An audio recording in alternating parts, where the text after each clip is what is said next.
Entonces, ¿comenzarías? Bueno, mi nombre es Miguel Ángel Lira, administro proyectos de software, de tecnologías de la información. La experiencia que tengo es, fui desarrollador de software mucho tiempo, aproximadamente 10 años, inclusive estando desde la universidad ya estaba desarrollando software profesionalmente. Después de eso di el salto, como no queriendo, hacia la administración de proyectos de tecnología, de software. Actualmente laboro en Citigroup, administrando proyectos de software bancarios. He llevado, por ejemplo, incluso desde la administración de proyectos de implementación de SMMI, nivel 3, nivel 2. En el 5 cooperé un poco en la empresa donde estoy actualmente. Y pues bueno, en general es eso, proyectos de desarrollo de software, proyectos de tecnologías de la información.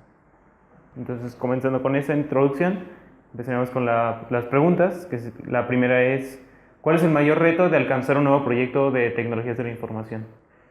Cuando tenemos un proyecto o cuando se lanza, el mayor reto es enfrentarse mucho al no saber qué se tiene o qué se va a hacer, enfrentarse mucho a la incertidumbre porque, por ejemplo, cuando se están haciendo proyectos de construcción, proyectos que tienen algo tangible, puedes o tienes las unidades de medida muy ciertas.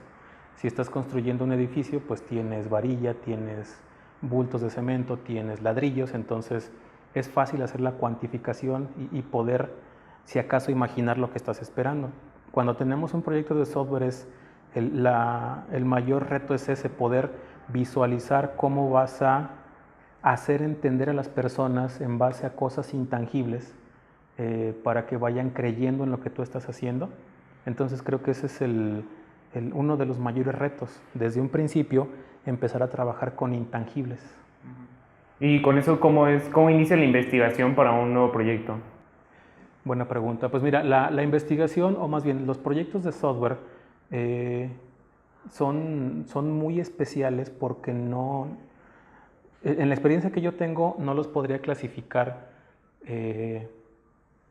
que parten de un punto específico, es decir, el proyecto de software se está concibiendo, aunque todavía no es proyecto, desde que tú tienes alguna plática con tu posible cliente en donde te dice, ¿sabes qué?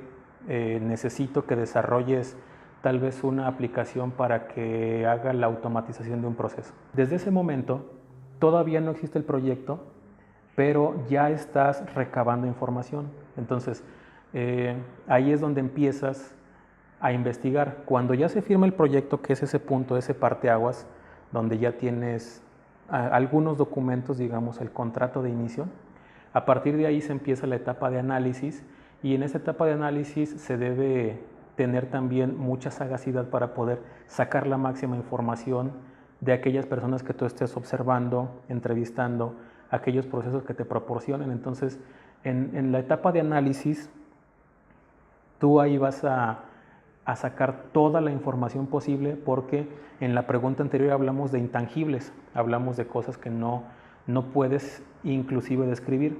Entonces, cuando inicias la investigación o cuando estás siguiendo con la investigación es ponerle nombre y apellido a esos intangibles. Entonces es hacer las preguntas correctas en el tiempo correcto con las personas que te estén indicando. Te dicen, ve con Juanito Pérez y entrevístalo. Ve a consultar el documento 23 que está en este repositorio. Entonces es hacer esa conjunción de toda la información y como administrador de proyectos de TI, lo que tú tienes que hacer es tener una vista global de todo lo que está pasando. Muy bien. Cuando se busca una solución para tecnologías de la información, ¿qué es lo más importante que debe hacer el administrador del proyecto?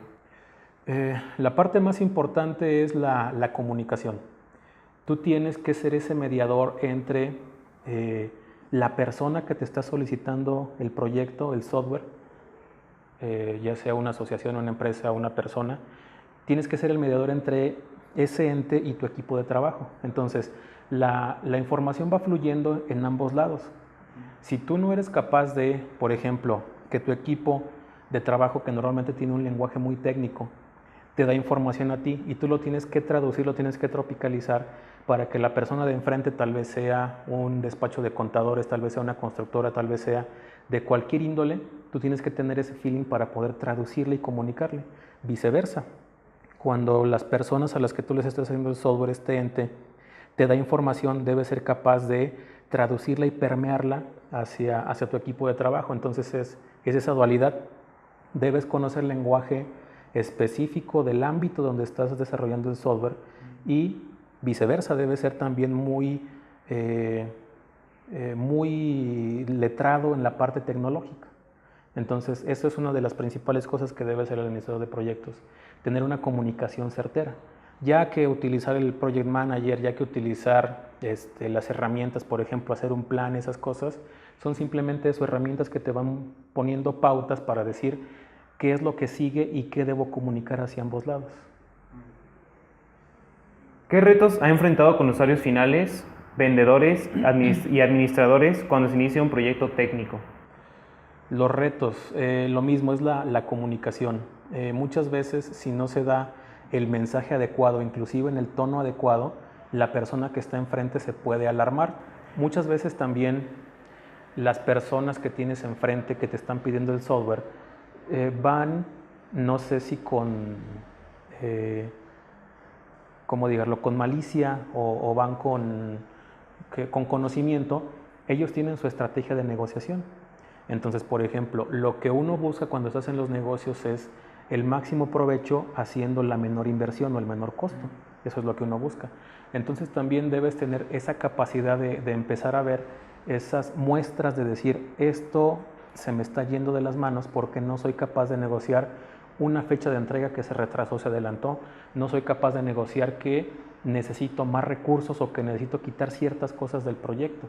Entonces es complejo la parte de la negociación, porque no solamente se necesita que seas un super experto en Microsoft Project. Eso ves un video de YouTube y lo aprendes en una semana sin ningún problema.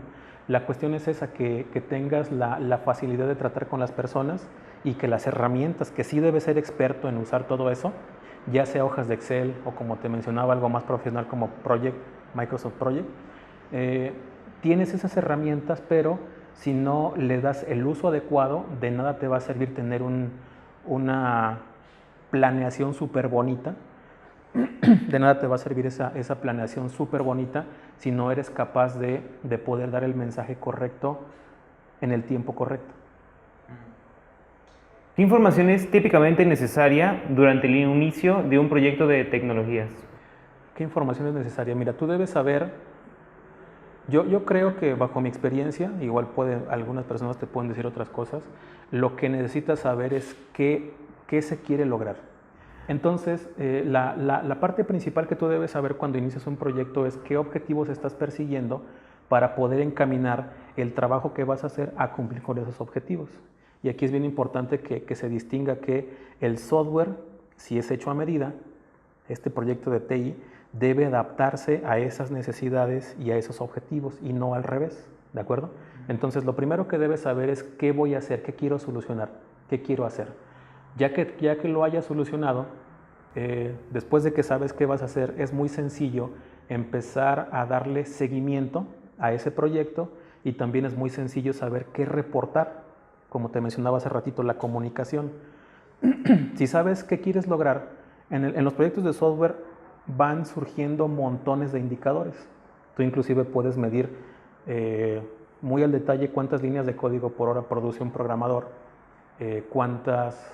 en las revisiones, cuántas líneas de código se revisan, etcétera. Es un nivel ya muy detallado y puedes medir muchas cosas, pero la medición solamente la vas a dar en base a los objetivos. Por ejemplo, tú puedes informar 50,000 índices, pero ninguno de ellos cumple con el objetivo que estás tratando de perseguir. En términos prácticos es qué quiero hacer, y ya después de que sepas al inicio qué quieres hacer, ahora sí, aplicar todas las herramientas que has aprendido, hacer planeaciones, hacer análisis, hacer diseño, hacer arquitectura de software que cumplan con esos objetivos. Entonces, no perder de foco eso. Lo que estamos logrando o lo que estamos persiguiendo lograr es cubrir necesidades de negocio, cubrir objetivos de negocio. con que se tenga bien claro eso, lo demás va fluyendo muy, muy sencillo, muy fácil. Y con esto que menciona, ¿en qué trampas puede llegar a caer un administrador de proyectos y cómo se evitan? Mira, yo estoy convencido que el administrador de proyecto debe tener una formación muy formal, una formación en donde sepa escribir y describir, es decir, que sepa hacer y que sepa también comprender un montón de procesos. Hay certificaciones como la de PMP que ofrece el PMI, hay certificaciones como las de Scrum, etc. Sin embargo, el que tú manejes toda la teoría no te garantiza que vayas a ser un buen administrador de proyectos. Por ejemplo, olvidar detalles básicos como darle seguimiento a los planes, como estar actualizándolos, porque no nada más se elaboran, sino que te sirven para apoyo, para poder comunicar. Es no darle seguimiento a esos planes o estar en el otro lado, hacer una microadministración, un micromanagement, en donde quieras estar sobre las personas, controlando cada detalle. Entonces eso es muy cansado tanto para el administrador como para quienes estás administrando. Es un desperdicio de recursos tremendo. Entonces las trampas son esas. No estés en los extremos, buscar un punto medio en donde reconozcas que tienes profesionales trabajando para sacar ese proyecto. Entonces es usar las herramientas para comunicar de manera certera. Y en el inicio de un proyecto, ¿de qué manera se puede llegar a involucrar a los interesados del proyecto? Cuando se están evaluando buenas prácticas, hay un área de proceso o una parte que evalúan que se llama o cómo tú haces el involucramiento de tu equipo. Entonces, por ejemplo, cuando tú estás haciendo una planeación, podemos caer en una trampa de la pregunta anterior, en donde nos creemos los omnipotentes y decimos, tú vas a hacer esto en tanto tiempo en este día. Entonces las personas no están involucradas en ese proceso y no lo sienten propio, simplemente es una imposición. Entonces, cuando tú participas en la planeación, en la solución de problemas, en la proposición de soluciones para solventar los problemas que se presentan, es mucho más divertido porque, por ejemplo, si te asignan una tarea, en lugar de que llegue tu administrador y te diga, joven conde, tienes que hacer este desarrollo y lo quiero en 3 semanas. Es bien diferente que tú digas, administrador, esto me va a llevar 4 semanas porque yo sé cómo estoy trabajando. Entonces tú mismo estás comprometiendo ese tiempo, o inclusive puedes decirle 2 semanas o más, tú mismo estás haciendo ese compromiso porque tú estás poniendo las reglas del juego. Entonces es bien importante el involucramiento de las personas, haciéndolas partícipes de la planeación, de proponer soluciones a los requerimientos que nos están dando, que las personas participen haciendo el diseño, que las personas participen resolviendo los problemas y no se vuelven unos espectadores activos, por decirlo de cierta manera, sino que están involucrados al 100% ahí de decir, yo propuse este plan, pues me comprometo para que salga porque fueron mis mismas palabras las que dijeron, saca este plan adelante. El involucramiento es eso, hacerlos partícipes, para que tomen como propio el trabajo, para que tomen como propio el proyecto y de esta forma las mismas acciones vayan saliendo del equipo, no por imposición. ¿Qué recomendación puede ofrecer a los administradores de proyectos cuando inician un nuevo proyecto? Recomendación, pues es eso, o sea, la parte principal del proyecto son las personas. Si no tienes la participación de las personas, es segurito que ese proyecto va a ser nacido para perder. Porque tú puedes tener la mejor computadora, puedes tener el mejor IDE, el mejor lenguaje, pero si no hay compromiso para poder usar esa computadora, ese IDE, ese lenguaje, pues todo se va al carajo. Entonces es la recomendación, tener en cuenta que sí hay un montón de herramientas, hay un montón de cosas, pero si las personas no están dispuestas a usar esas herramientas, pues no va a servir de nada. Y ya para finalizar, ¿usted con qué se quedaría o qué es lo más que ha aprendido en su experiencia como administrador de proyectos? Lo mismo, es lidiar con la gente, es estar entendiendo esas negociaciones, es entender qué tanto puedes tensar la liga para que no se te rompa, entender que con ciertas personas debes hablar de cierta forma e ir conociéndolos.